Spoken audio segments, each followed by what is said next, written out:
to make tablets out of plants, indigenous plants. So as a SADC region, we will really support that. In fact, as we speak, we are developing a strategic plan that encourages indigenous knowledge. So now, seeing that somebody is already busy doing that, we are indeed supportive of this initiative. Ce qui m'a impressionné, c'est de voir que à partir des écoles, il arrive à réaliser des médicaments, des comprimés en fait. Et effectivement, la SADC encourage ce genre d'initiative et elle est prête franchement à supporter, à soutenir ce genre d'initiative. But more importantly, I think there's a lot we can learn from such initiative in terms of understanding how ordinary plants, traditional plants, can be used to cure some of the diseases that we are facing as a region. Le plus important est que nous pouvons comprendre maintenant comment certaines de nos plantes peuvent arriver à guérir certaines maladies dans la région, et ça c'est la chose la plus importante. Pour que M. Ntondele aille loin partout dans le pays de SADC, communiquer son expérience, il y a eu des mécanismes, il y a des moyens prévus pour ça? As a matter of fact, have you prepared some session to permit Mr. Ntondele to oversee and to go all over the SADC region in order to share his traditional knowledge with the other scientists? I am excited to learn of what he has already achieved. And perhaps I should mention that round about May, we are going to be having a workshop on IKS, on traditional knowledge. And I think going forward, I'll have to discuss the issue with him to see whether it's possible for him to be part of that meeting so as to share his knowledge with the rest of the region. Je suis déjà très excité de voir ce qu'il a fait comme travail, mais ce que je peux faire, c'est de voir dans le cadre de l'atelier qui pourra se tenir les jours prochains ou le mois prochain en Afrique du Sud, faire en sorte qu'il participe aussi pour pouvoir partager son expérience avec les autres chercheurs. As SADC Secretariat, we are working hand in hand with the government of Seychelles and preparing for that workshop on IKS or on indigenous knowledge. Au secrétariat de la SADC chargé de la science, technologie et innovation, nous sommes en train de travailler avec Seychelles pour la préparation de cet atelier sur les connaissances traditionnelles, et je crois qu'à cette occasion, il serait intéressant qu'il puisse participer. And I think his participation will be valuable, will be of great importance in terms of sharing knowledge in the region, because already he has moved forward in terms of applying his knowledge, traditional knowledge. So we would like him to share that knowledge with us. Et sa participation pourrait être d'une grande importance parce que cela permettrait à ceux qui puissent partager ses connaissances traditionnelles et avec les autres chercheurs de la région de SADC. Thank you.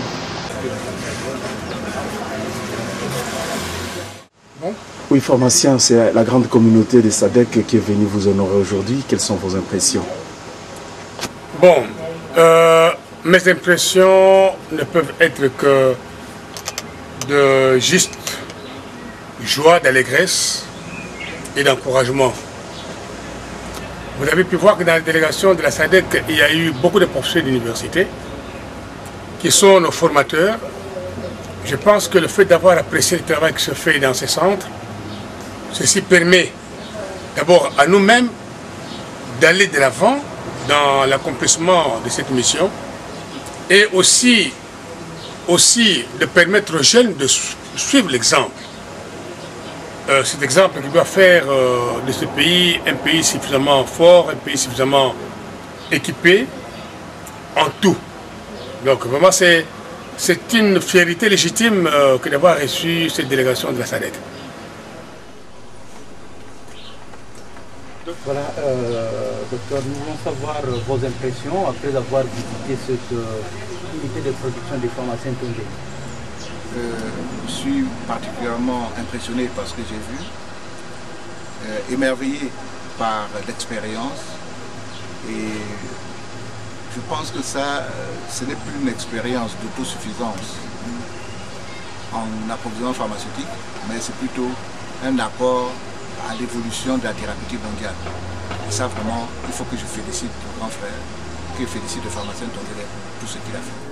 Je suis le docteur Irène Yonke, pharmacien de l'église évangélique du Cameroun, responsable de la centrale d'achat et du département pharmacie de l'église évangélique du Cameroun. Madame, vous venez de parcourir les locaux du centre de recherche des médicaments traditionnels amoureux du pharmacien Tondélé. Quelles sont vos impressions? Mes impressions, moi je me dis enfin, voilà un Africain qui a découvert une plante, qui a prouvé son efficacité et qui l'a fabriqué avec le matériel local. Il a fabriqué le matériel de façon artisanale et avec ça on a pu avoir de bons résultats. Ça c'est vraiment à encourager. Et mes impressions, je suis émue parce qu'il y a du stock pour faire encore beaucoup d'autres molécules. Et je pourrais lancer un appel au gouvernement. Voilà des œuvres à encourager. C'est-à-dire, on prend tous les appareils que Papa Tondélé a mis au point pour fabriquer les médicaments, on les met dans un musée et on explique ça à des générations et des générations. Et que le gouvernement essaye de sponsoriser avec du matériel moderne. Je suis Madame Pichu Rosine, née Choubo Kenyé, camerounaise, pharmacienne de profession, et je viens du Cameroun. Vous êtes pharmacienne de formation, vous venez de visiter les centres de pharmacie du pharmacien Tondélé. Quelle est l'image que vous avez de cet homme? J'ai l'image d'un homme créateur, innovateur, ingénieux, un homme à travers qui l'Afrique peut se développer sans avoir besoin nécessairement de matériel sophistiqué. Moi je suis Hervé Pichou, homme d'affaires camerounais. Nous sommes venus au Congo pour accompagner une délégation de pharmaciens qui sont intéressés par les produits du pharmacien Tondélé. Voilà. Mais quelles sont vos impressions après avoir visité son unité de production? Bon, nous nous rendons compte qu'en Afrique il y a beaucoup de talents. Ce qui manque, c'est la volonté politique à donner un coup de main à ceux qui ont du génie pour sortir de l'obscurité, pour partir de l'obscurité à la lumière.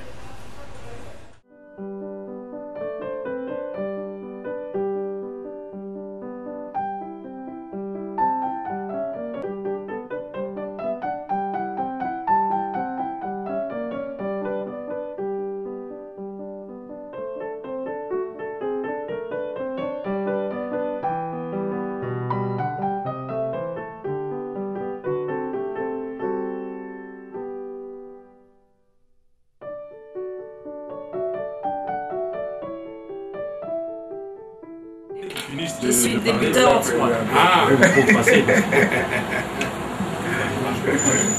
Il est vraiment un exemple pour les gens partout dans le monde. Quelqu'un qui est déterminé à aller de l'avant avec des moyens pratiques et c'est admirable, je le félicite. Et j'apprends beaucoup de choses de lui aussi. Ainsi que tous les professeurs et docteurs que j'ai eu la chance de rencontrer ce Congo et qui ont tous accueilli avec beaucoup de chaleur. Un grand bravo et un grand merci. Les bienfaits ne sont jamais oubliés.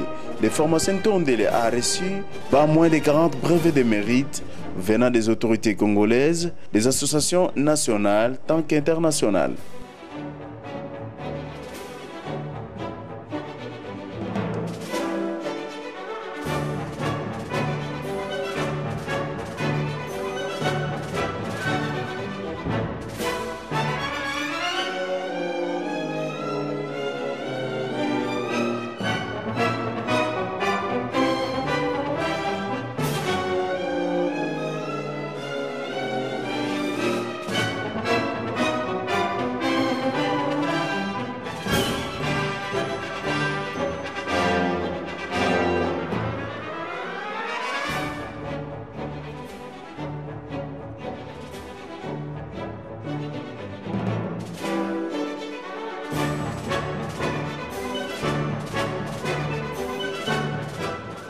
sont mes impressions sur la remise de 2 diplômes par l'ordre des pharmaciens.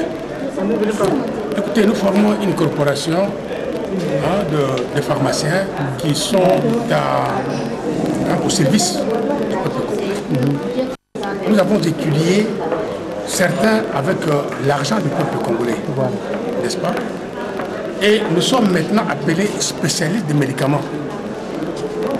La fierté que j'éprouve aujourd'hui pour d'avoir reçu de la part de l'ordre de pharmacien ces 2 diplômes constitue pour moi un stimulus.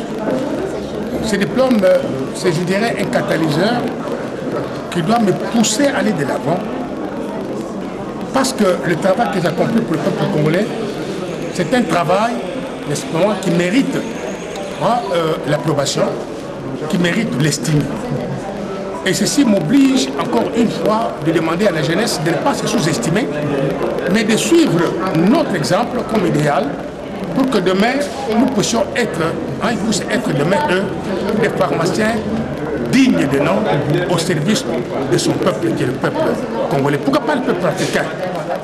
Moi, je me suis investi dans le camp médicinal où j'ai fait sortir déjà 4 médicaments qui sont utilisés dans toutes les formations médicales.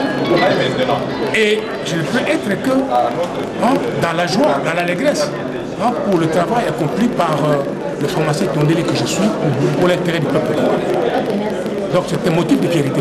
L'exemple frappant que je peux prendre est celui-ci.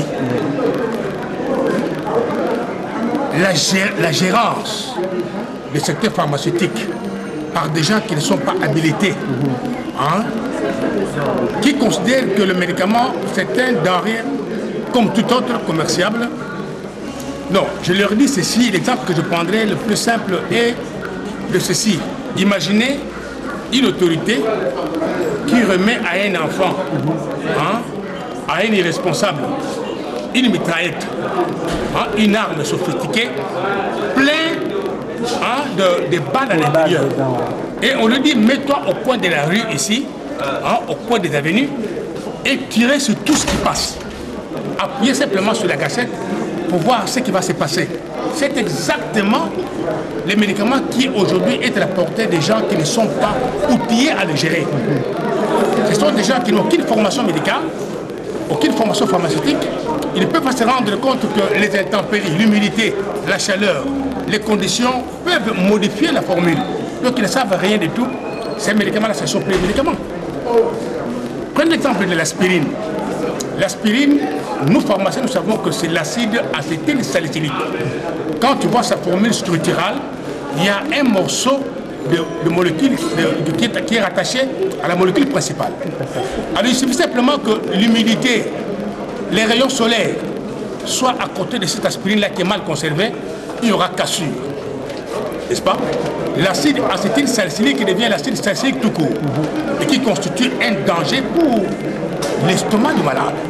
Parce que ça va perforer l'estomac. Donc vous pensez que c'est de l'aspirine, mais le pharmacien sait que ce n'est plus de l'aspirine parce que le pharmacien le saura par l'odeur. N'est-ce pas? L'acide salicylique pique au nez pendant que l'aspirine ne pique pas au nez. Vous ne le saurez pas, il n'y a que le pharmacien qui saura ça. Alors, ces médicaments que vous mettez à la disposition de ces gens, des malades qui viennent, vous êtes en train de les massacrer, de les tuer, de les assassiner, sans le savoir. Alors, le message à l'endroit du ministre de la Tolérance Zéro, et vous, en tant que pharmacien... Eh bien, le ministre de la Tolérance Zéro, oui. Moi, je dois le féliciter pour qu'il reste intransigeant. N'est-ce pas? Oui. L'assainissement, parce que c'est eux qui ont la décision dans notre pays d'assainir le secteur pharmaceutique, alors qu'ils arrivent au bout, n'est-ce pas? Qu'ils maintiennent et qu'ils arrivent à appliquer pour que la pharmacie redevienne une structure où vous allez recevoir les médicaments adéquats pour que la santé soit une santé saine, parce que nous tous, nous avons l'envie de reconstruire ce pays plus beau qu'avant. C'est que vous... En ce qui concerne la vie nationale dans le secteur pharmaceutique. Pour vulgariser les potentialités que Dieu a mises en lui, les pharmaciens Tondele d'Azolo Basile a sillonné les hôpitaux et les entreprises pour animer des conférences en rapport avec la santé. La jeunesse est l'espoir de demain. Les pharmaciens Tondele Diazolo Basile le sait très bien. Plusieurs stagiaires viennent apprendre à ses pieds. Il voyage à travers les universités du Congo pour stimuler la jeunesse à la recherche. À part les grandes rencontres organisées par l'Ordre des pharmaciens et des médecins du Congo, les pharmaciens Tondele a aussi pris part à de grandes conférences internationales à Brazzaville et au Cameroun. Il y a 60 ans, les autres là, ici dans cette ville. Le peuple tété autochtone vous remercie ce niveau de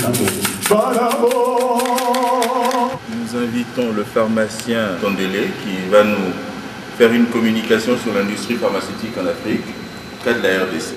Bien, merci beaucoup pour la parole. Il m'a été demandé de vous parler de l'industrie pharmaceutique en Afrique, cas de la RD Congo. Mon exposé va s'articuler pratiquement sur ce point.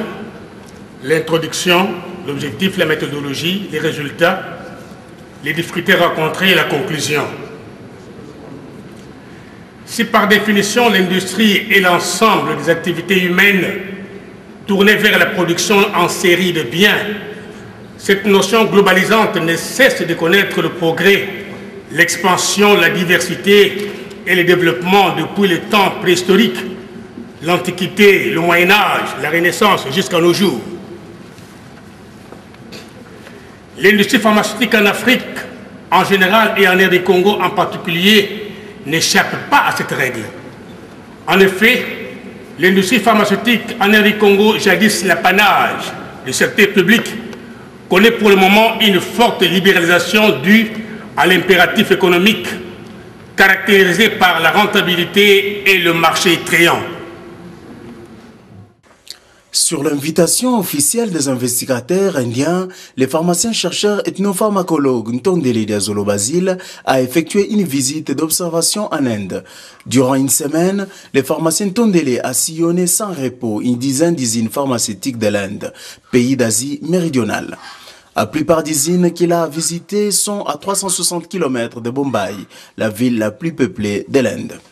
Arrivé à New Delhi, capitale de l'Inde, les responsables du Centre de recherche et de production des médicaments traditionnels améliorés rêvent faire de son laboratoire la quinine un véritable paradis de recherche. Où trouver les moyens, Dieu seul sait. Signalons que le pharmacien Tondele Diazolo Basile est parmi les rares Congolais qui se donnent corps et âme pour les recherches. Il a inventé la méamycine, un produit fort connu et mieux indiqué contre les diarrhées aiguës ou chroniques d'origine infectieuse ou amibienne. Il a inventé les diazostimil, un produit qui soigne toutes les formes d'impuissance sexuelle. Son Zinguinalis soigne les hémorroïdes et l'Insensifos traite le paludisme dans sa forme trophozoïque et fébrile. Les Indiens ont vu en Tondele un savant qu'il faut encadrer pour l'avancement de la recherche en République démocratique du Congo. L'unique Congolais qui a l'autorisation des 4 pays d'Afrique pour mettre ses produits sur les marchés.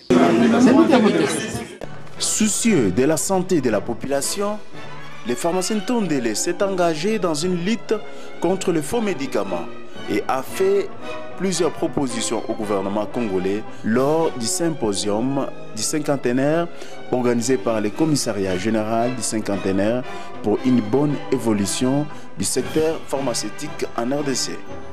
Jusqu'à présent, l'expérience personnelle que nous venons de faire nous a permis, avec des moyens de bord, comme on dit, de pouvoir monter un laboratoire de construction qui bientôt va terminer à Kinkole. Et je pense que si déjà des individus comme nous, qui travaillent avec des moyens de bord, sommes arrivés à mettre sur pied ce petit centre, cette petite industrie, je pense que l'État congolais, avec des moyens qui est les siens, peuvent être à mesure d'installer dans chaque région une structure de fabrication de médicaments, parce que chaque région contient dans ces différentes régions des plantes médicinales qui sont utilisées par les 80% de ceux qui occupent les régions.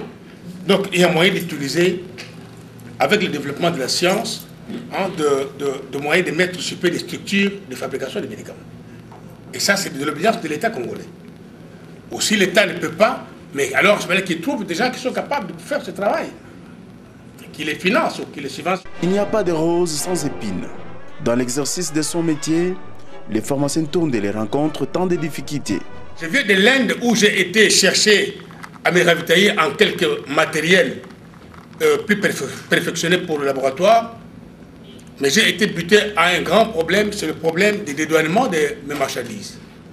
J'ai acheté à Mumbai quelques machines comme des machines de délitage, pour voir le délitage des comprimés, des machines comme des balances, etc.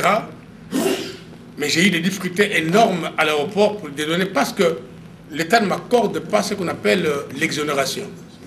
Donc, je pense que l'État, avec ce qui s'est fait par les Congolais pour développer ce pays, l'État doit avoir un regard tout à fait attentif et assister, ou pourquoi pas participer, faciliter ce genre d'acquisition qui doit permettre à développer durablement notre pays. Nous avons aussi certains de nos frères